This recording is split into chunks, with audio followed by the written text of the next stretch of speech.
Tiếp tục liên quan đến điểm nóng Afghanistan, mặc dù Taliban đã vào thủ đô Kabul, quân đội Mỹ cho biết họ sẽ gửi tiếp lính đến để trợ giúp quá trình di tản.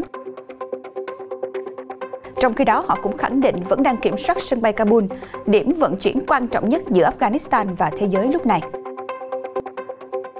Trong khi đó, Đức cũng tuyên bố đã gửi thêm nhiều phi cơ chiến đấu đến hỗ trợ quá trình di dời công dân. Bất chấp một cuộc tháo chạy khổng lồ đang diễn ra, Thổ Nhĩ Kỳ, quốc gia đang muốn kiểm soát sân bay Kabul sau khi Mỹ rút quân, mới đây đã tuyên bố họ vẫn mở cửa đại sứ quán ở thủ đô Kabul như bình thường. Các thông tin đáng chú ý tiếp theo, phụ nữ Afghanistan lo ngại khi Taliban trở lại nắm quyền. Zambia có tổng thống mới. Nhà vua và hoàng hậu Campuchia đến Trung Quốc khám bệnh định kỳ. 500 người Hoa được cấp quốc tịch Campuchia trong 12 tháng.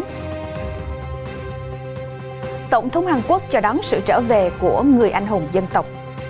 Tất cả sẽ có trong FBNC Thế giới hôm nay.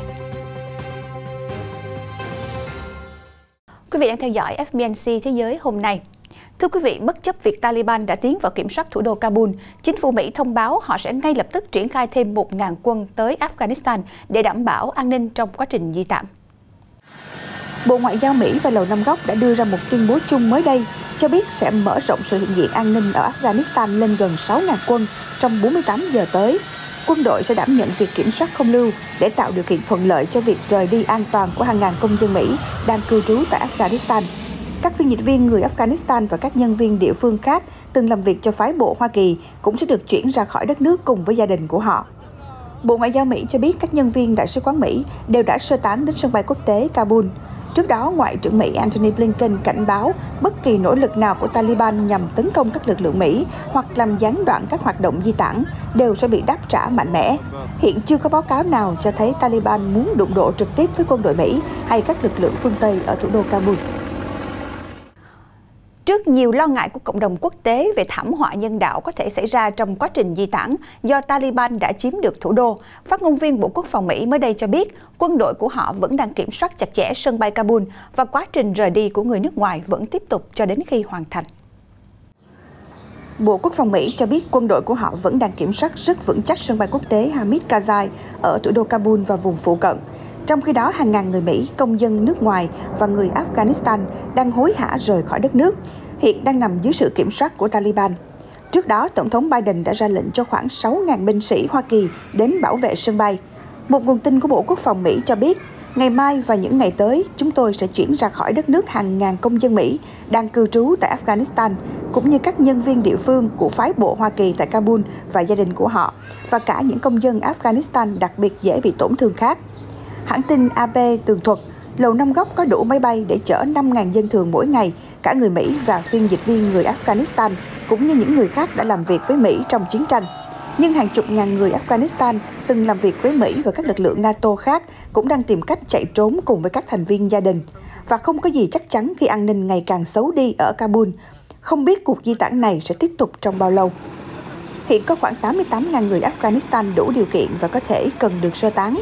Tuy nhiên, chỉ khoảng 2.000 người đã đến Mỹ trong 2 tuần qua. Lầu Năm Góc có kế hoạch chuyển 30.000 người tới Mỹ trong những ngày sắp tới.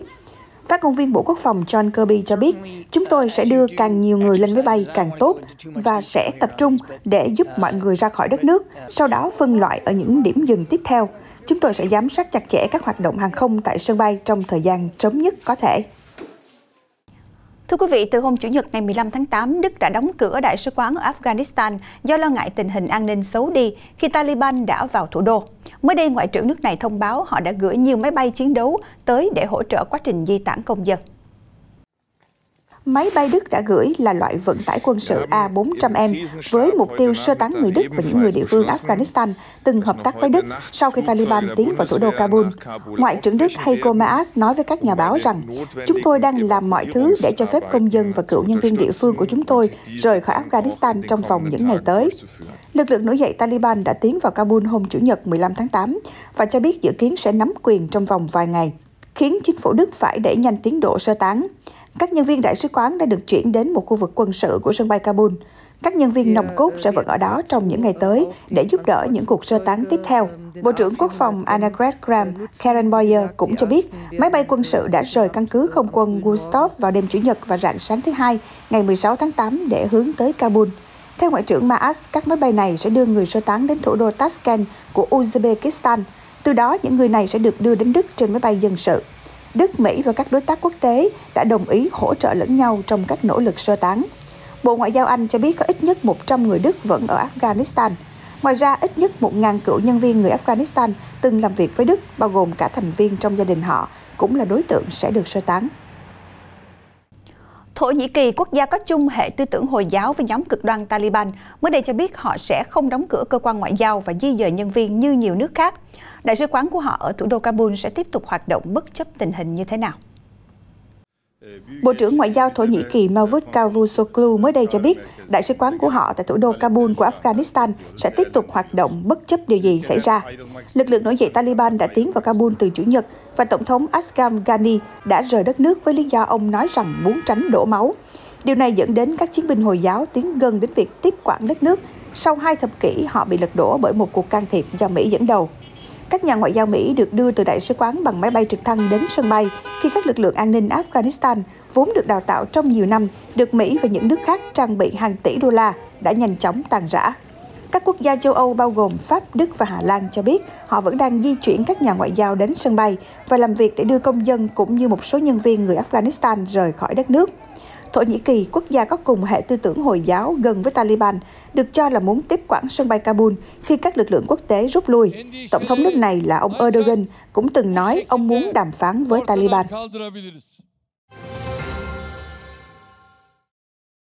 Trước bối cảnh chiến sự xung đột leo thang ở Afghanistan như hiện nay, hãng hàng không Emirates thuộc nhà nước của các tiểu vương quốc Ả Rập Thống Nhất có trụ sở tại Rahov, Dubai, mới đây đã thông báo tạm thời đình chỉ các chuyến bay đến thủ đô Kabul của Afghanistan cho đến khi có thông báo mới nhất. Thông báo này được Emirates đưa ra ngay sau khi nhóm phiến quân Taliban tiến vào Kabul vào hôm Chủ nhật ngày 15 tháng 8. Trên trang web của mình, hãng hàng không nhà nước UAE nêu rõ, khách hàng có điểm đến cuối cùng là Kabul sẽ không được chấp nhận từ ngay điểm xuất phát. Trong khi đó, một hãng hàng không của UAE là Fly Dubai cũng đưa ra tuyên bố tương tự từ ngày 16 tháng 8. Taliban được thành lập ở miền Nam Afghanistan vào năm 1994, thời điểm đất nước đang chìm trong nội chiến sau khi quân đội Liên Xô rút lui. Taliban có nghĩa là sinh viên trong tiếng Pashto. Sự thật, nhóm được thành lập bởi các sinh viên của Học viện Hồi giáo ở nước láng giềng Pakistan. Họ nhắm đến việc thành lập một nhà nước Hồi giáo thuần túy bằng các bộ luật hà khắc. Nhóm này nhanh chóng bành trướng thế lực và chiếm thủ đô Kabul vào năm 1996. Taliban thành lập chính phủ và nắm quyền kiểm soát hầu hết đất nước sau đó. Taliban dưới sự quản lý nghiêm ngặt của bộ luật Hồi giáo đã cấm trẻ em gái và phụ nữ đến trường cũng như đi làm. Họ đã bị quốc tế chỉ trích vào năm 2001 vì phá hủy các bức tượng Phật Bamiyan nổi tiếng. Taliban cho rằng việc thờ hình tượng trên trái với giáo lý đạo Hồi. Một liên minh quân sự do Mỹ dẫn đầu đã tiến hành các cuộc tấn công vào Afghanistan năm 2001 khi Taliban từ chối dẫn độ Osama Bin Laden, người bị cáo buộc đã tổ chức vụ tấn công kinh hoàng vào Mỹ ngày 11 tháng 9. Chính phủ Taliban sau đó đã nhanh chóng sụp đổ, nhưng một số lực lượng đã tổ chức lại và xây dựng khả năng chiến đấu ở thành phố phía nam Kandahar, cũng như dọc theo biên giới với nước láng giềng Pakistan, nhất là khu vực núi cao hiểm trở. Taliban đã lấy lại sức mạnh sau khi phần lớn lực lượng quốc tế đóng tại Afghanistan rút đi vào năm 2014. Lực lượng này đã tiến hành một số cuộc tấn công và gây ra nhiều tội ác. Taliban bắt đầu các cuộc đàm phán hòa bình ở hậu trường với chính quyền Mỹ của Tổng thống Barack Obama sau khi họ thành lập văn phòng ở Doha, thủ đô Qatar vào năm 2013. Taliban đã ký một thỏa thuận hòa bình vào tháng 2 năm 2020 với chính quyền cựu Tổng thống Donald Trump khi Mỹ đồng ý rút toàn bộ quân đội khỏi quốc gia Trung Đông này. Khi quân đội Mỹ bắt đầu rút lui từ cuối tháng 4 năm nay, Taliban đã nhanh chóng mở rộng quyền kiểm soát tại nhiều khu vực của Afghanistan và sau đó tiến vào thủ đô Kabul. Điều gì sẽ xảy ra với tôi? Đó là câu hỏi mà cô gái tên Wasida Sadewi, 17 tuổi, cũng giống như bao nhiêu người khác phải thốt lên khi phiến quân Taliban tiến công và thành công chiếm được thủ đô Kabul, Afghanistan. Chứng kiến sự tấn công như vũ bão của Taliban, mọi thứ dần như thay đổi với cô nữ sinh lớp 11 của trường trung học Baris ở Kabul này. Sinh ra sau thời kỳ chính quyền cai trị hà khắc của Taliban bị lật đổ vào năm 2001, Sadewi lớn lên với việc được đi học cùng hoài bão của mình. Tuy nhiên, giờ mọi thứ đã sụp đổ. Cô gái lo lắng rằng bản thân sẽ không được phép tốt nghiệp và đành phải từ bỏ những ước mơ dã dang khi Taliban trở lại nắm quyền đất nước. Sadewi chia sẻ, tôi sinh năm 2004, tôi chưa trải qua những gì mà Taliban đã làm với phụ nữ, nhưng tôi được kể lại rằng phụ nữ bị cấm làm mọi thứ. Tôi rất lo lắng cho tương lai của mình, nó có vẻ rất u ám. Nếu Taliban tiếp quản chính quyền, tôi sẽ mất đi danh tính của mình. Theo các báo cáo, Taliban đã áp đặt những luật lệ hà khắc trong suốt khoảng thời gian cai trị Afghanistan từ năm 1996 đến năm 2001, bao gồm cấm phụ nữ đi làm, trẻ em gái không được đi học, hay phụ nữ phải che mặt và đi cùng với một người thân là nam giới nếu muốn ra khỏi nhà, cùng vô vàn quy định khác. Việc Mỹ rút quân khỏi Afghanistan có lẽ đó là sự kết thúc cho cuộc chiến tranh nước ngoài dài nhất trong lịch sử của Washington, thế nhưng nó lại là khởi đầu cho một chương khó khác, đen tối đối với tất cả người dân Afghanistan, đặc biệt là đối với phụ nữ và trẻ em gái. Trong suốt hơn 2 thập kỷ qua, sứ mệnh của Mỹ ở Afghanistan là đẩy mạnh săn lùng những kẻ cực đoan Taliban nhằm hỗ trợ giới chức Afghanistan xây dựng các thể chế của một chính phủ một cách đúng nghĩa, bao gồm cả việc trao quyền cho phụ nữ. Tuy nhiên, quân đội Mỹ và Afghanistan đã chưa bao giờ có thể tiêu diệt được Taliban, những kẻ đang tìm cách ẩn náu ở Pakistan. Khi Mỹ tuyên bố chính thức rút quân khỏi quốc gia Nam Á này vào tháng 5, Taliban đã trở lại như vũ bão. Chỉ trong chưa đầy 3 tháng, phiến quân Hồi giáo đã chiếm được Kabul và buộc Tổng thống Afghanistan phải chạy trốn khỏi đất nước. Có lẽ việc Taliban trở lại nắm quyền và thành lập một chính phủ dựa trên quan điểm Hồi giáo cực đoan chỉ là chuyện sớm muộn. Sau khi thông báo sẽ tiếp quản chức vụ thống đốc bang New York, Mỹ từ người tiền nhiệm ông Andrew Cuomo, thì mới đây bà Kathy Hochul đã lên tiếng ủng hộ quy định trẻ em đeo khẩu trang khi đến trường, khi xã hội Mỹ có những mâu thuẫn trong việc áp đặt quy định này, trong bối cảnh quốc gia này đang đối phó với làn sóng Covid-19 mới vào thời điểm đang chuẩn bị bước vào một năm học mới.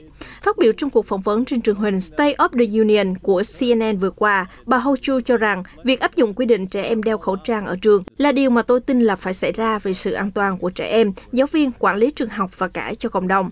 Bà nhấn mạnh đó là việc cần thiết, một bước đi an toàn để giúp New York vượt qua sự lây lan mới của đại dịch Covid-19. Hiện việc đeo khẩu trang đã và đang trở thành một vấn đề gây tranh cãi giữa các nhà lãnh đạo theo đảng bảo thủ và giới chức địa phương.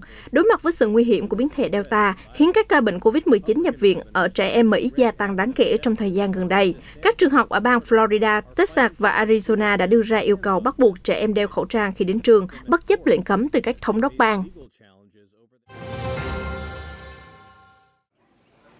Chân dung tân tổng thống Zambia mới đây đã được tiết lộ sau khi Chủ tịch Ủy ban bầu cử quốc gia Nam Phi này, ông Esau Chulu, công bố kết quả của cuộc bầu cử tổng thống và quốc hội Zambia năm 2021.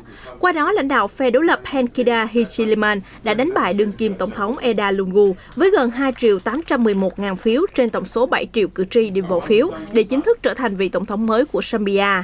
Tiếp nhận cương vị tổng thống đất nước, ông Hakainde Hichilema sinh năm 1962, được biết đến là một doanh nhân thành đạt, sẽ phải đối mặt với những thách thức cần phải được giải quyết trong kinh tế, xã hội cùng nhiều lĩnh vực khác. Giới chức Campuchia mới đây xác nhận nhà vua Norodom Sihamoni cùng hoàng hậu của mình đã có chuyến đi đến Trung Quốc để kiểm tra sức khỏe định kỳ vào hôm qua, ngày 16 tháng 8. Hình ảnh từ truyền thông địa phương đăng tải cho thấy Thủ tướng Campuchia Hun Sen cùng nhiều quan chức chính phủ cao cấp đã ra sân bay quốc tế Phnom Penh để tiễn nhà vua và hoàng hậu. Trong một bài đăng trên mạng xã hội cá nhân, ông Hun Sen có viết: "Cầu chúc bệ hạ luôn khỏe mạnh, sáng suốt và trường thọ để có thể mãi là bóng mát cho toàn thể người dân Campuchia trên đất nước." Bên cạnh đó, Thủ tướng Campuchia cũng gửi lời chúc sức khỏe đến quốc vương Norodom Sihamoni.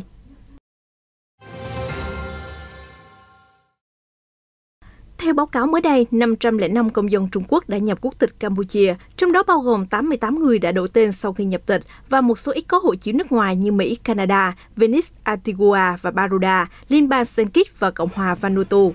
Những người này đều nhập quốc tịch Campuchia thông qua con đường đầu tư, còn được gọi là công dân danh dự, với yêu cầu người nộp đơn đầu tư số tiền ít nhất 307.300 đô la Mỹ vào Campuchia. Qua đó, người nộp đơn được phép bỏ qua yêu cầu phải có thời gian cư trú 7 năm bắt buộc ở Campuchia để được cấp quốc tịch. Ngoài ra, người xin nhập tịch Campuchia bằng hình thức này còn phải đáp ứng một số yêu cầu khác. Theo giới chức địa phương, hầu hết các công dân Campuchia mới đã nhập quốc tịch để thực hiện công việc làm ăn ở Campuchia được thuận lợi hơn, đặc biệt là có thể mua đất mà không cần phải qua bên trung gian là người Campuchia. Tuy nhiên, do luật pháp Trung Quốc không công nhận hai quốc tịch, nên những đối tượng này sẽ tự động bị mất quốc tịch Trung Quốc cũng như các quyền và nghĩa vụ của một công dân Trung Quốc.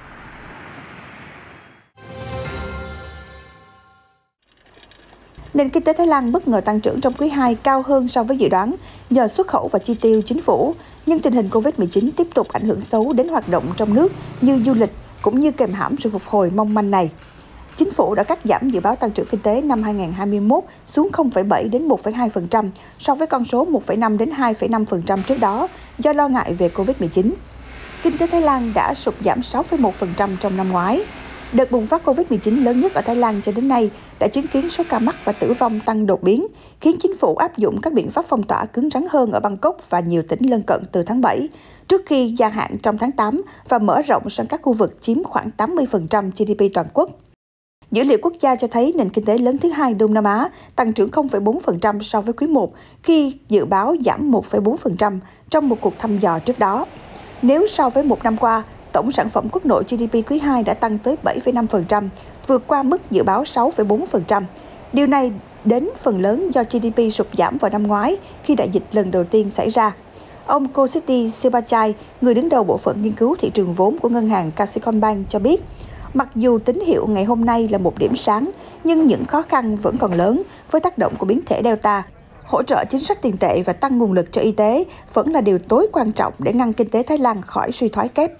Vào đầu tháng 8, Ngân hàng Trung ương Thái Lan BOT đã quyết định giữ lãi suất ở mức thấp kỷ lục 0,5%. Vào ngày thứ Hai 16 tháng 8, Thống đốc BOT Setaput nói trong một cuộc họp báo rằng Thái Lan sẽ cần thêm 1.000 tỷ baht, tương đương với 29,9 tỷ đô la, để hỗ trợ việc làm và cho người bị giảm thu nhập. Ông nói thêm con số thất nghiệp dự kiến tăng lên 3,4 triệu người vào cuối năm. BOT vẫn duy trì dự báo tăng trưởng 0,7% trong năm nay, nhưng có thể điều chỉnh lại nếu việc phong tỏa tiếp tục kéo dài đến quý 4. Ông Setaput cho biết thêm, việc phong tỏa này sẽ làm giảm GDP từ 0,3 đến 0,4% mỗi tháng. Các chuyên gia nhận định nền kinh tế Thái Lan vẫn chưa rơi vào suy thoái, nhưng đã tăng chậm lại kể từ khi dịch bệnh bùng phát trên diện rộng. Nếu không thể ngăn chặn sự bùng phát này trong quý 3 và việc phong tỏa không được nới lỏng trong quý 4, thì nền kinh tế Thái Lan có thể tăng trưởng thấp hơn mục tiêu 0,7% đề ra trong năm nay. Tổng thống Hàn Quốc Moon Jae-in mới đây cho biết, hài cốt của Thủ tướng Hong Byung-do, một chiến binh huyền thoại của Hàn Quốc, đã được hồi hương về đất mẹ, là điều rất có ý nghĩa lúc này. Ông Moon đã trò chuyện với 3 thành viên trong phái đoàn đặc biệt tại căn cứ không quân Songnam, ngay phía nam thủ đô Seoul, sau khi họ trở về từ Kazakhstan. Họ đã tới để đưa hài cốt tướng Hong về nhà, 78 năm sau khi ông qua đời. Tổng thống Moon sau đó đã tham dự lễ đón hài cốt tướng Hong tại căn cứ trong một buổi lễ được truyền hình trực tiếp. Sau đó, ông có cuộc trò chuyện với nhóm do ông Hwang Ki-chun, Bộ trưởng cựu chiến binh, dẫn đầu đến Kazakhstan để mang hài cốt về.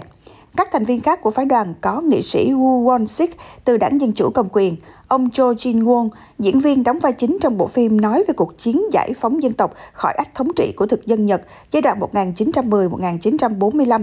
Ông Gu đứng đầu một tổ chức địa phương để tưởng nhớ tướng Hong, người từng là chỉ huy quân đội giành độc lập của bán đảo Triều Tiên. Vị tướng này đặc biệt nổi tiếng vì đã lãnh đạo dân quân giành chiến thắng lịch sử trong trận Phan Gung Rong ở Đông Bắc Trung Quốc chống lại quân Nhật vào năm 1920. Sau đó, ông chạy nạn sang Liên Xô để tránh sự truy bắt. Ông sống phần đời còn lại tại Kazakhstan cho đến khi qua đời ở tuổi 75 vào năm 1943. Tổng thống Hàn Quốc Moon Jae-in từng đề cập đến việc di dời thi hài của ông Hong về nước trong chuyến thăm Kazakhstan năm 2019. Hai phía đã quyết định phối hợp di dời vào năm 2020 nhân kỷ niệm 100 năm trận đánh Phan Gung Rong, nhưng bị hoãn do Covid-19. Tướng Hong Byung-do sinh năm 1868 tại tỉnh Bắc Pyongan, nay thuộc Triều Tiên giáp với biên giới Trung Quốc. Thưa quý vị, đến đây thì FBNC Thế giới hôm nay cũng xin được phép khép lại. Cảm ơn quý vị đã quan tâm theo dõi. Chào tạm biệt quý vị.